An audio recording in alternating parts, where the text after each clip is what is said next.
नमस्कार, मैं हूं आपके साथ रोहित। उत्तर प्रदेश के मुखिया योगी आदित्यनाथ के राज में हिंसा, अराजकता, तोड़फोड़ की कोई जगह नहीं है। ये बात खुद सीएम योगी कई बार बता चुके हैं और जिन्होंने भी कानून तोड़ने की कोशिश की, उनके खिलाफ पुलिस ने जबरदस्त एक्शन भी लिया। लेकिन इसके बावजूद पहले 3 जून को जुमे की नमाज के बाद कानपुर को जलाने की कोशिश की गई और फिर 10 जून को तो यूपी के कई जिलों में हिंसा और आगजनी को अंजाम दिया गया।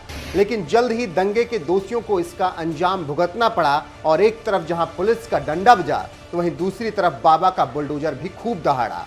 लगता है सरकार की इस कार्रवाई का असर ही है कि अब ऐसी खबरें आ रही हैं कि 17 जून यानी शुक्रवार को होने वाली जुमे की नमाज के बाद इस तरह की कोई हिंसा फिलहाल यूपी में देखने को नहीं मिलेगी।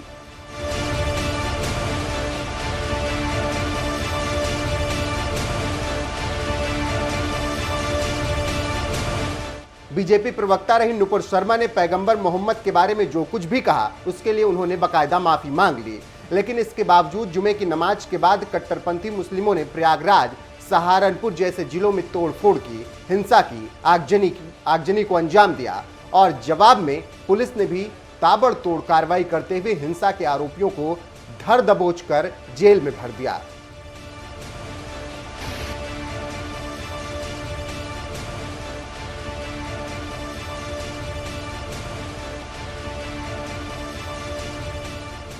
पुलिस प्रशासन की ताबड़तोड़ कार्रवाई के बाद अब लगता है कम से कम जिला सहारनपुर में आने वाले शुक्रवार को जुमे की नमाज के बाद हिंसा की घटनाएं देखने को नहीं मिलेंगी, क्योंकि सहारनपुर की जामा मस्जिद के इमाम मुफ्ती कारी अरशद गोरा और मौलाना इसहाक गोरा ने खुद मीडिया के सामने आकर मुस्लिम समुदाय से ये अपील की है कि मस्जिद इबादत के लिए, अल्लाह के लिए है। इसीलिए सभी से अपील है कि कोई नमाज अदा करने के बाद कोई भी तरीके की गलत गतिविधि ना करे और सीधे अपने घर जाए और अमन चैन कायम रखे। नहमदुहु व नुसल्ली अला रसूलिहिल करीम, अम्मा बाद। मैं मोहम्मद अरशद, इमाम जामे मस्जिद सहारनपुर यूपी।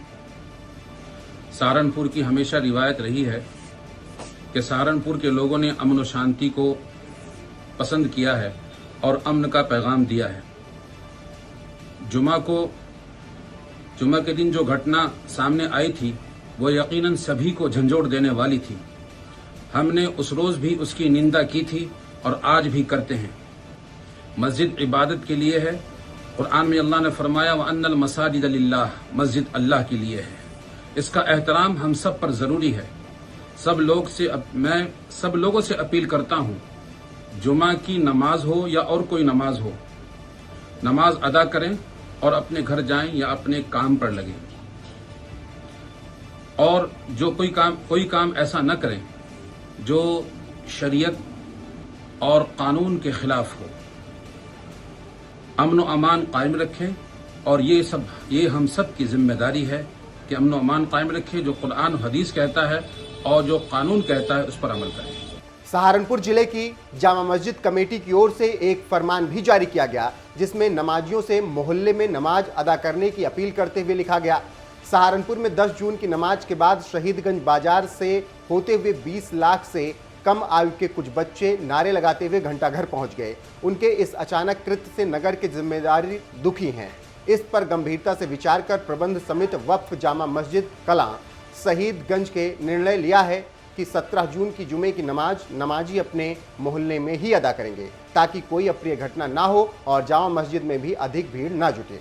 मस्जिदों की ओर से आ रही ये अपील बता रही है कि योगी राज में पुलिस और प्रशासन की सख्ती का असर दिखने लगा है। अगर यही अपील सहारनपुर समेत तमाम जिलों की मस्जिदों से पहले ही आ जाती तो शायद यूपी के तमाम जिलों में हिंसा और आगजनी की घटनाएं देखने को ना मिलती।